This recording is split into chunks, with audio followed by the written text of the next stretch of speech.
내일 윤호 학교 가야 하는 거 알고 있지? 초등학교 입학하고 처음 가는 거니까 가서 뭐 물어봐야 하는지 정리 잘해서 가. 아, 몰라. 가기 싫어. 그냥 나중에 따로 가서 선생님 만나 물어보던지 할래. 아니 왜? 첫 학부모 참관 수업이잖아. 다른 엄마들도 다 올 텐데 당신도 가서 얼굴 비추고 친하게 지내야지. 그래서 가기 싫다고? 다른 엄마들 다 오니까 가기가 싫은 거야. 그냥 나중에 따로 조용히 찾아가서 담임 선생님이랑 1대1로 면담할래. 그냥 남들 갈 때 같이 가는 게 낫지 않아? 윤호도 학교에 엄마 온다고 기대 많이 하고 있을 것 같은데. 애들 보는 눈도 있으니까 안 가는 거야. 뭘 알지도 못하면서 자꾸 가래. 애들 보는 눈이 뭐 어떻길래. 이상한 소리 하지 말고 확실히 무슨 이유인지 이야기를 해봐.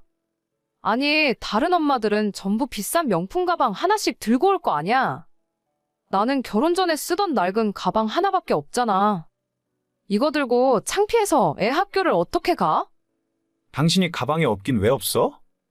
우리 재작년에 여름 휴가 갔다 올 때 면세점에서 사온 가방도 있잖아. 그거 몇 번 들지도 않았는데 왜? 그건 브랜드가 조금 그렇지. 동네에서 편하게 마트 갈 때 들고 다니려고 산 거란 말이야. 이걸 공식적인 자리에 들고 나가면 망신당해. 당신 그 가방 300만 원 정도 주고 산 거 아니었어? 300만 원짜리 가방이 동네 마실용이라고? 그리고 아이 학교 참관 수업 가는데 뭘 그렇게 따지는 게 많아? 그냥 애들 보러 가는 거잖아. 아니, 아까 당신도 이야기했잖아. 애들 엄마들 다 오는데 남들한테 보는 눈이 있지. 차라리 안 가면 모를까. 이런 가방 들고 가면 어떡해.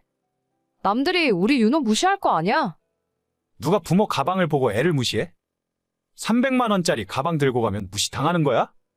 그럼 얼마짜리를 들어야 하는데? 요즘 맨날 가방 타령하더니 다 이유가 있었구만. 내가 엄청 큰 걸 바라는 것도 아니잖아. 엄마들 모임에 들고 나갈 정도는 사줘야지. 요즘 엄마들은 다들 에르메스는 기본이야. 에르메스? 그거 차 한 대 값이잖아. 그걸 어떻게 사? 아니, 누가 그걸 사달래? 나도 양심이 있지. 당신 한 달에 얼마 버는지 뻔히 아는데. 연봉이랑 맞먹는 에르메스 가방 사달라는 소리가 아니잖아. 그래도 최소한 엄마들 사이에서 품위 유지할 수 있을 정도는 사줘야지. 내가 예전부터 이야기했잖아. 샤넬 가방이 그렇게 비싼 것도 아니라니까? 샤넬 가방도 1,500만 원 정도 한다면서. 여보, 지금 우리 형편에 그게 맞는 일이라고 생각하지 않아. 비싼 건 나도 아는데. 샤넬은 재테크 한다는 말도 있잖아. 한 번 사면 가격이 안 떨어진다니까. 나중에 팔아도 제값 이상 받을 수 있어. 그건 모르는 일이지. 금도 아니고 그런 게 어디 있어. 당신이 맞벌이 하는 것도 아닌데 내 월급으로는 생활비도 빡빡하다며. 작년에 이 집으로 이사 오면서 대출도 많이 받았잖아. 대체 어떻게 하려고 그래? 내가 생활비를 아껴볼게. 12개월 할부 돌리면 괜찮을 거야. 12개월로 해도 한 달에 100만 원이 넘잖아. 1년 동안 생활비를 매달 100만 원씩 줄일 수 있다고? 그렇게 할 수 있었으면 진작 아껴서 돈을 모으지 그랬어? 이렇게 필요하다는데 좀 사줄 수도 있는 거 아니야? 아, 몰라. 내일 학부모 모임 안 갈 테니까 그렇게 알아. 앞으로도 쪽팔려서 아무 데도 안 가. 너 체면이 중요하니? 애 학교 보내놓고 엄마가 안 가본다는 게 말이 되는 소리야? 그럼 당신이 하루 회사 쉬고 가던가. 몰라, 맘대로 해. 저희는 올해 초등학교 들어간 아들을 키우고 있습니다. 저는 42, 아내는 36살이에요. 원래는 둘 다 직장 생활을 하고 있었는데 아이가 생기고 아내가 출산 휴가를 쓴 뒤로 회사에 복직하지 않고 그대로 아이를 키우며 전업주부로 지냈어요. 제 연봉이 5천 조금 넘는 상황에서 외벌이로 세 식구 먹고 사는데 넉넉하진 않지만 크게 모자란 것도 아니었습니다. 그런데 작년에 아이 학교 들어가기 전에 아내가 초등학교 옆에 있는 아파트로 이사를 가야 한다고 강력하게 주장을 하는 바람에 대출을 3억 가까이를 더 받아 지금 사는 집으로 이사를 오게 되었어요. 원래는 대출 없이 전세에서 살고 있었기 때문에 외벌이로도 생활에 문제가 없었는데 매달 150만 원에 달하는 대출금을 갚다 보니 살림이 너무 팍팍하더라고요. 아이가 조금 더 크면 아내도 나가서 일을 하겠다는 말을 믿으며 저도 나름대로 허리띠를 졸라매며 살고 있었는데 올해 초부터 아이가 학교에 들어간 이후로 아내는 명품 가방 타령을 하기 시작했어요. 아내에게 가방이 없는 것도 아니고 예전 가족 여행을 갔을 때 사온 것도 있었는데 그건 들고 다니기 싫다면서 비싼 가방을 사달라 하더라고요. 제가 능력이 있거나 집안 형편에 여유가 있다면 아내가 사달라는 걸 안 사줄 이유가 없지 않겠습니까? 하지만 누울 자리를 보고 다리를 뻗으라고. 제 월급에서 아파트 대출금과 관리비, 우리 세 식구 보험료 같은 고정비용만 빼더라도 먹고 사는 생활비조차 팍팍해서 여유 도는 고사하고 가끔 큰돈 들어갈 일 있을 때마다 카드 할부까지 써야 하는 상황이었죠.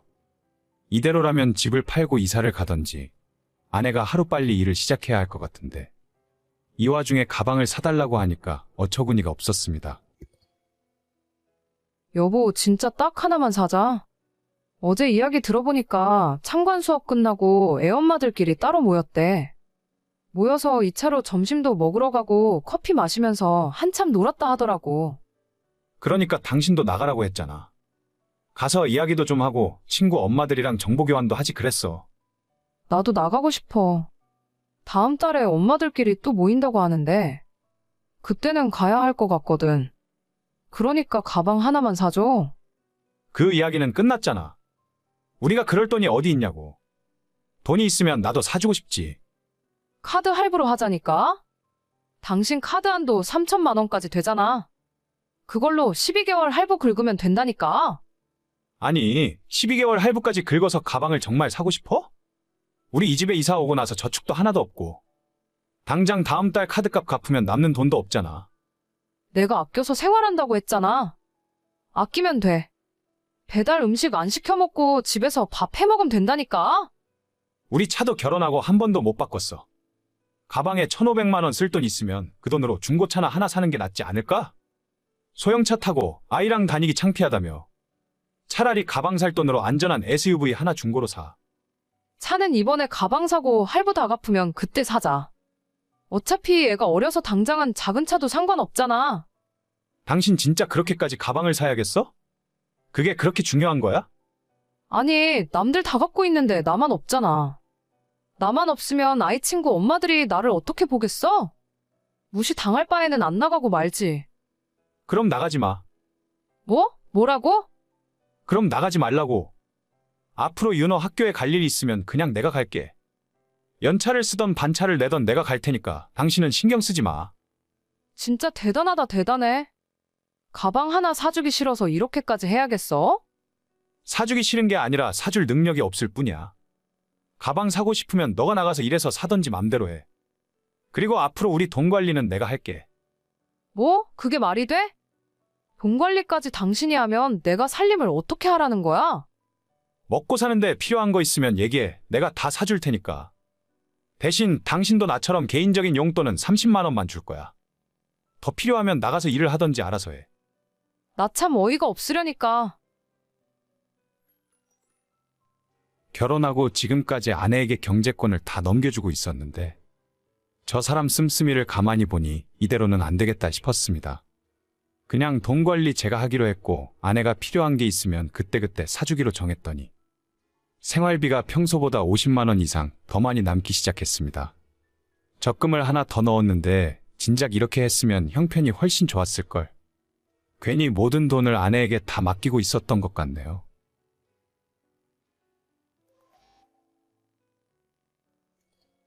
얘, 요즘 여윳돈 좀 있니?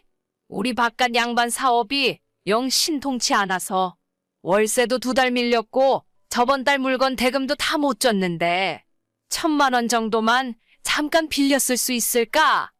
1,000만 원이요? 그 정도 여유 자금은 저도 없는데 오빠한테 직장인 신용대출이라도 한번 알아보라고 할까요? 아니다. 월급쟁인 내 아들이 무슨 돈이 있겠어. 아들한테는 일단 비밀로 하고 너는 장사하고 돈을 좀 만지니까 1,000만 원 정도는 수중에 있을 줄 알았지. 친정엄마한테 빌려볼 수는 없나? 사돈댁이 재산이 좀 있으시잖니? 바깥 사돈이 작년에 돌아가시고 나서 받은 돈도 좀 있고. 저희 친정엄마요? 아니요. 엄마는 돈 관리 전부 알아서 하시고 집이나 땅 같은 거 사놓으셨을 거예요. 저도 한 번도 엄마한테 돈 빌려본 적 없어서 모르겠네요. 내가 필요하다고 하지 말고 그래도 너가 딸인데 너가 급하게 장사할 때 필요하다고 하면 1,000만 원은 빌려주시지 않을까? 글쎄요, 제 돈도 아니고 부모님 돈인데 거짓말로 빌려서 다시 어머님한테 빌려드린다는 건 좀 아닌 것 같아요. 차라리 자영업자 대출 같은 걸 알아보시는 게 어떨까요? 아휴, 니네 시아버지가 신용 점수가 낮아서 대출은 나오지도 않아. 너는 어떻게 사업한다는 애가 1,000만 원도 없니? 어디서 빌려오는 재주도 없고 친정 부모가 돈이 있으면 뭐해? 가족들끼리 서로 힘들면 빌리고 빌려주고 도와주는 것도 정이지. 죄송해요. 저희 엄마 노후자금이라서 제가 빌려오면 안 될 것 같아요. 누가 공짜로 가져오래? 나중에 전부 다 이자 쳐서 갚는다니까. 됐다 됐어. 답답한 너를 믿느니 그냥 내가 알아서 구하는 게 빠르겠다. 결혼한 지도 벌써 10년이 넘었는데 시모는 예나 지금이나 한결같이 정신을 못 차립니다. 신혼 때부터 노골적으로 돈 필요하다는 소리를 자주 했었고 처음엔 제가 아무것도 모르고 있을 때라서 가족끼리 서로 어렵고 힘들면 도와야 한다는 생각에 남편 몰래 돈을 빌려준 적도 몇 번 있었어요. 하지만 아버님 사업이 어렵다느니 본인이 아파서 병원에서 검진을 받아야 한다는 둥 별별 거짓말을 다 해가며 돈을 빌려가는 것이 시모였습니다.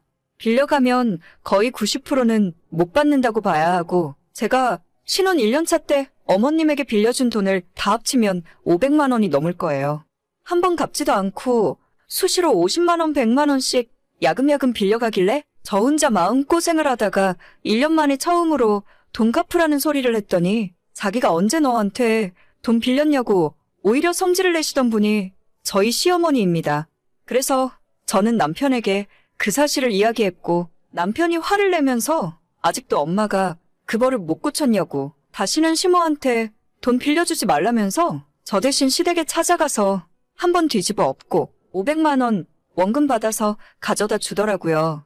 그 뒤로부터 지금까지 시모한테 돈 빌려준 적은 거의 없고 정말 빌려줘도 아무 상관없겠다 싶은 3만 원, 5만 원 같은 푼돈은 솔직히 가끔 한 번씩 드린 적 있어요. 한 번도 큰 돈은 빌려드린 적 없었는데 이번에는 1,000만 원이 필요하다며 큰 돈을 요구하더라고요. 어제 내 이야기 생각 좀 해봤어? 아, 돈이요? 돈은 저는 진짜 못 빌려드릴 것 같아요. 죄송해요. 너희 엄마한테 한번 물어보기라도 하지. 우리 집은 정말 하루가 어려운데. 제가 정말 돈이 있었으면 진작 빌려드렸을 텐데 저희 집 돈 관리는 전부 남편이 다 하거든요. 제 마음대로 돈을 빼서 빌려드릴 수가 없고 저희 친정 엄마한테까지 그런 부탁 드리고 싶지 않아요. 너는 정말 너만 생각하는구나. 다른 사람도 아니고 너네 시아버지 일인데 어쩜 그렇게 남 일처럼 냉정하게 말을 할 수가 있어? 죄송해요, 어머님. 아버님한테는 제가 따로 전화드려서 제 사정 말씀드릴게요. 그럴 거 없다. 안 그래도 걱정 많고 심란한 사람한테 뭐하러 전화해서 더 힘들게 해.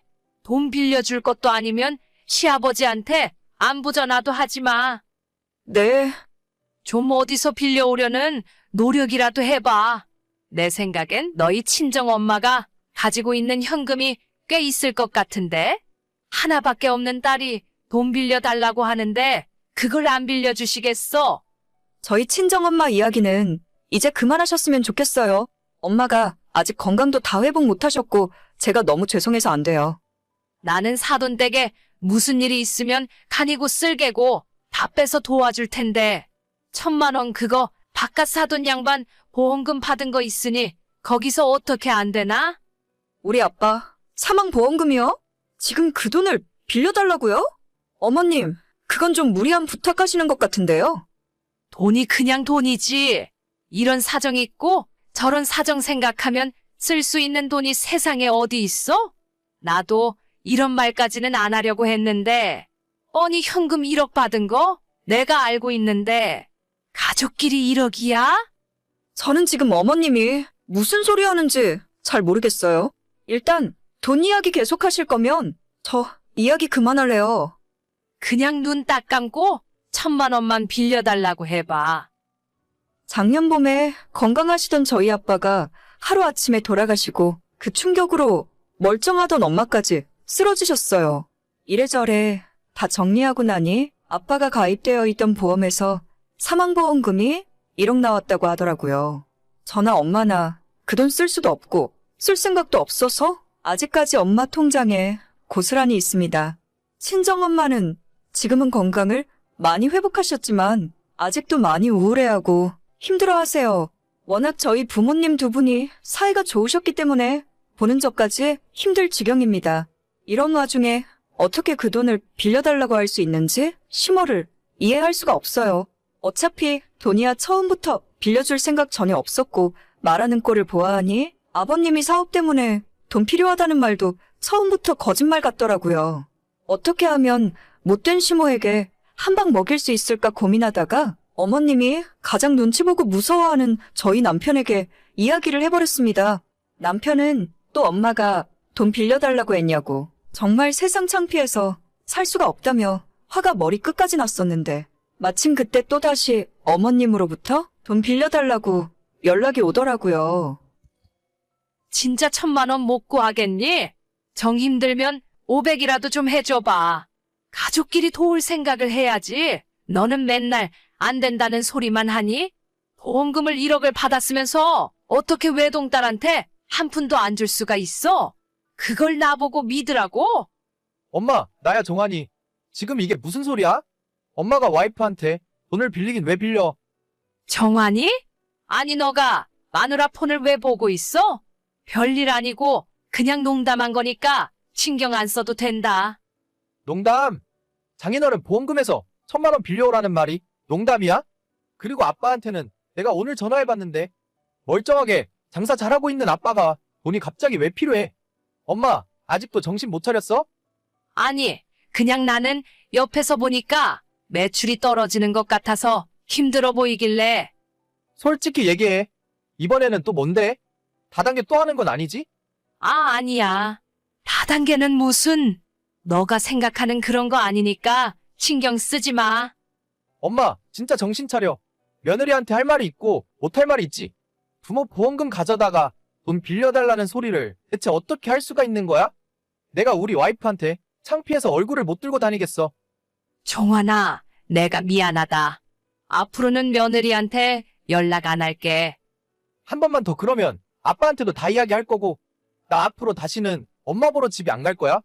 아들 얼굴 평생 안 보고 살고 싶으면 어디 마음대로 해. 미안. 내가 다시는 안 그럴게. 나중에 남편을 통해 알게 된 사실은 시모는 이미 과거에 다단계로 크게 돈을 날린 적도 있고 사이비 종교 비슷한 곳에 수백만 원씩 가져다 준 경력도 있다 하더라고요. 그래서 집에서는 절대 아버님이 경제권을 넘겨주지 않고 생활비도 전부 체크카드로 사용하게 하면서 어머님이 10원짜리 하나 허튼 곳에 쓰지 못하게 감시하고 있답니다. 아마도 저한테 돈을 빌리셨다면 비슷한 용도로 사용했을 것 같아요. 남편이 이 정도로 이야기했으니 아마 다시는 저한테 돈 빌려달라 소리를 못할 겁니다. 사실 시모가 보험금 이야기를 할 때 제 입에서 쌍욕이 나올 뻔했지만 그랬다면 온 동네방네 본인이 며느리한테 욕먹었다고 피해자 행세를 하고 다녔을 사람이에요. 남편이 나서서 해결해줬고 앞으로 다시는 저한테 따로 연락 못할 겁니다. 흔히 사람이 나이를 먹을수록 현명해진다고 하는데 우리 시모는 아닌가 봐요. 그래도 가족이랍시고 딱한 마음에 몇 번 도와줬었는데 앞으론 얄짤 없습니다. 오늘의 사연은 여기까지입니다. 구독과 좋아요, 알림 설정은 많은 힘이 됩니다. 다들 행복하시고 좋은 하루 되세요.